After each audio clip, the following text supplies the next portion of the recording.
Welcome back to JHL Cinema Clash. Today we'll be discussing The Last Airbender, if it's good or if it's trash. What do you guys think? I think it's good. Look at 100%. Laz's face. I think see it's good. I feel like Laz has something different to say. It's good. It's just I'm gonna be honest with you. I just felt like I was watching the movie all over again. I would have liked to have seen them do something more as of a continuation and not starting off where the movie started off, kind of picking up the pieces. I don't know. It just seems to me like a remake. Well, it is a remake. Remember, Netflix picked up this show and made it their own. It's why it starts. Season 1 starts off like when they first introduce Aang as the Avatar. I just would have liked to have seen a continuation of what happened after the movie, which I'm sure the show is going to get to, right? But I've already seen all that in the beginning. So that's why I was not so bought in when watching it. But I do got to give it credit where credit is due. The graphics is crazy. Better than 80% of movies nowadays. It's impressive. The fighting is just that beginning scene when they're fighting it seems like they're running down an alley or something like that. And he throws the earth at them. Man, that shit was so crazy, bro. But yeah, then when it got to that part where he was stuck in the ice and I was like, I've seen this before. Fast forward is what I wanted to do. Remember, in the anime, it's kind of how it is. So let me make sure we're understanding it. So you prefer them to not stick to the actual storyline and go something different, or do you still want the storyline just with some changes? And this is a question for both of you. Yeah, both can answer.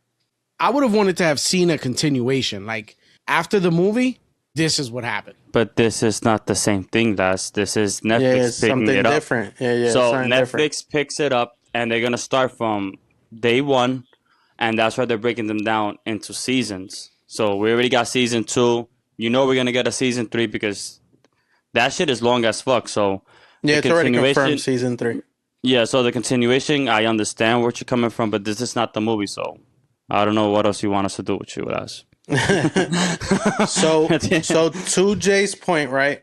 Because it's like a reboot, I would prefer them to stick to the actual storyline of what the Avatar was with that CGI that they got going. Because I'm gonna be honest with you, season 1 to me was a little bit of a letdown, but season 2, man, the way it's going, right? I haven't finished it in its entirety.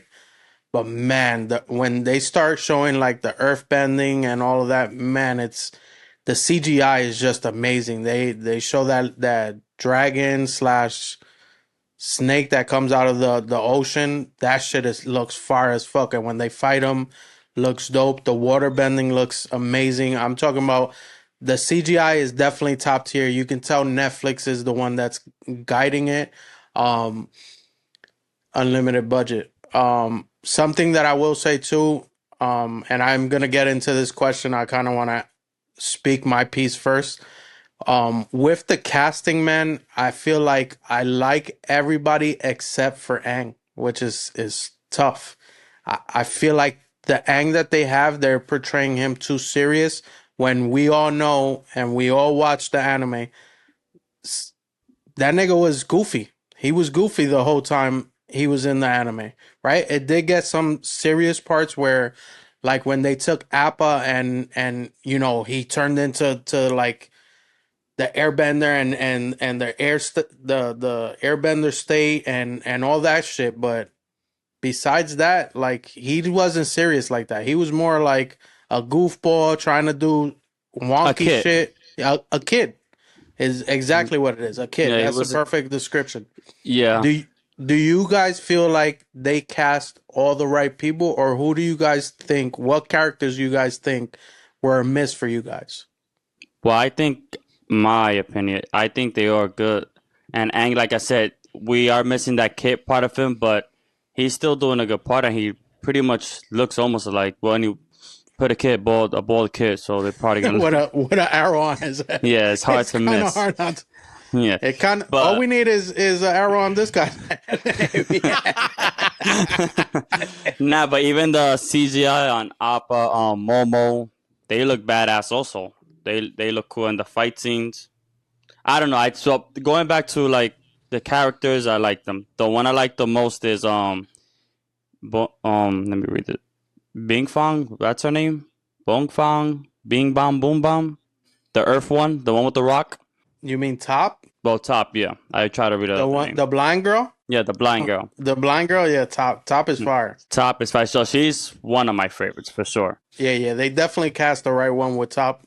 To me, she's dope. She's definitely the highlight of season 2.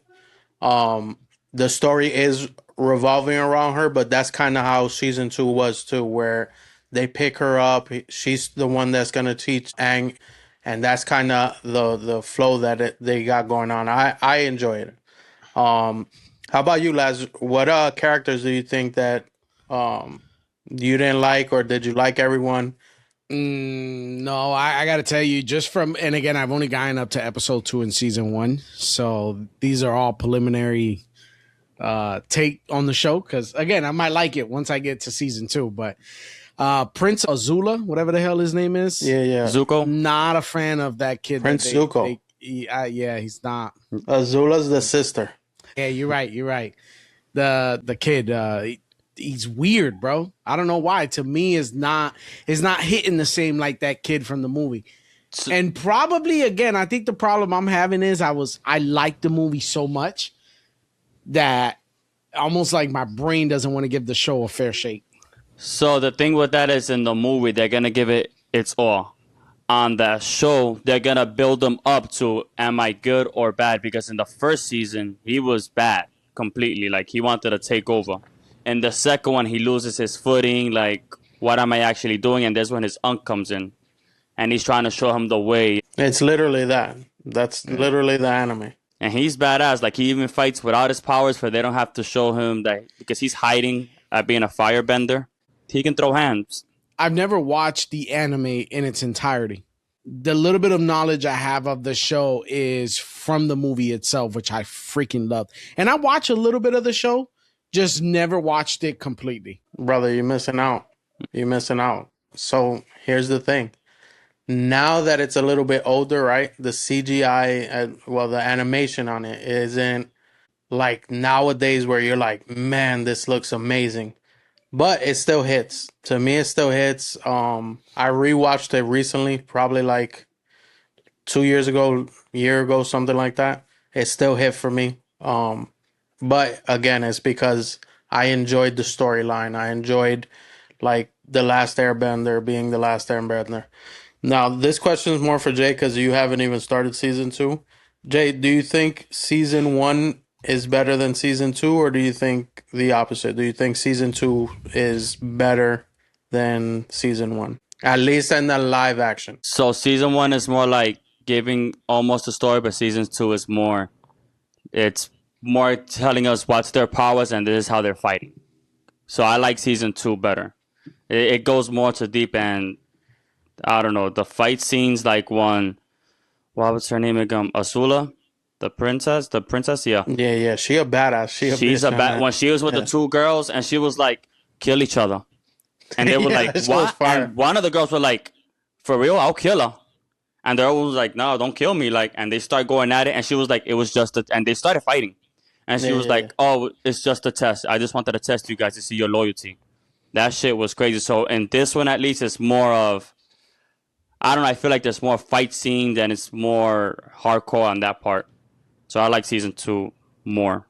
I think the uncle is also another one that I think could have been, they could have put a little more effort in the casting. That guy that they got, he just seemed, and again, this is just season 1, episode 2. Here's the issue. The thing is, because you didn't really watch the anime like that, right? You don't have the familiarization with the actual character and actually look at him and be like, damn, it does look like him. Where you're basing it off of, again, the movie. Damn, he doesn't look like that other guy that played that part as the uncle. See what I'm saying? I think that's what's kind of throwing you off. I think it was more so the way the guy portrayed him in the movie, right? The way he acted, his it almost seemed like he was a good guy too. And again, I haven't seen enough of the guy in the show yet to really say, "Oh, wait a minute," because this actually may be what they're leading up to. But in the movie, you can see how he's kind of conflicted between good and evil, and it starts to change the nephew's, the way he thinks. So that's it right there. So don't forget, once again, the movie, they're gonna give it its all because they gotta make it a hit. It's gonna give you the whole thing. Yeah, and one crammed little into one. Yeah, and this one right now, when you get into episode, I think like 6 or 7, you see the Unk because this whole time he's trying to calm his nephew down. No, this is the way it should be. I can show you a couple of tricks here and there, show you the lightning shit that your sister does, but it has to go, little by little. But there's this one scene that he has to throw down, and that motherfucker threw down. Like you can tell, he's no pushover. I know a little bit about him being like super strong. At least in the movie, they portrayed him in one point where he's like, "All right, now be careful because I'll fuck you up." I think he had to put his nephew in his place. Yeah. So he was supposed to be king. I don't know if you guys know. He was supposed to be king, and he turned that down because he was kind. Because he preferred peace than war. It's what his uncle always preached from the beginning of all Avatar. He always was like, "Man, chill, like let's dale suave, let's give it time. Trust me, you're gonna do right." I think it's something along the lines where he lost his son or some shit like that at war, and that's what changed him from being a fucking militant motherfucker. Yeah, and he's a kind soul. All he wants to do is drink tea and bullshit, for real. That's what he wants. But that's in the anime too. That's literally what he was. He was, let's drink. He has a saying that there's nothing better than drinking tea with a stranger and learning about their adventure. It's what he wants to do. He creates a shop. So I know you didn't get that part because in the movie they cram everything in and just send it out. It's why some people, right, were like, that movie was a miss to me. Where to you it wasn't a miss because you didn't get into the anime fully. You see what I'm saying? You didn't fully commit. Yeah. I think the movie was good in the sense that it was able to tell so much in so little. Like in the little bit of time it was given to tell the story, I think it was very well done because to me, that was the Avatar, and I had only seen a little bit of the show. Like growing up, I had only seen a little bit of it. I never really got deep into it. But we'll see. Maybe after this one, I may go and watch the show and compare the I'm two. telling you, just give it time. Remember, it's going to be a lot slower pacing than it would in the movies because obviously the movie you want it to be action-packed. You want it to be this thing. But right now, of the season 1 and season 2, they're literally giving you, I want to say the anime season 1 into the live action season 1. Season 2 so far, it's like watching season 2 in the anime. It's kind of, they brought in Top, the way the sonar that she has, bro, that shit looks so OP. The CGI on that, bro, I'm telling you, one of the next level CGIs that I've seen so far to your point, in most movies right now. You can tell that Netflix really put their budget into that and into One Piece. I don't know if you guys watch One Piece, but also a banger. That shit is 1,000 episodes in the anime, but they crammed 98 episodes into season 1 and 2 and without missing a lot. So Netflix definitely making bangers out of live action animes. So far, top tier. This show is good though. I can't complain about it. Like I started seeing it and it's like I want to see season 3 already because it leaves you waiting because they have so many powers. And since we watched the cartoons when we were younger, we know how many people could show up. And if they go by the script, you're gonna have a lot of ones that are tough characters in there for sure. I hope to see more of him fighting though. Who? Ong, which I think he was good. I don't see anything wrong with him. Well, guys, if you like this kind of content, go ahead and like, follow, subscribe, and if you don't,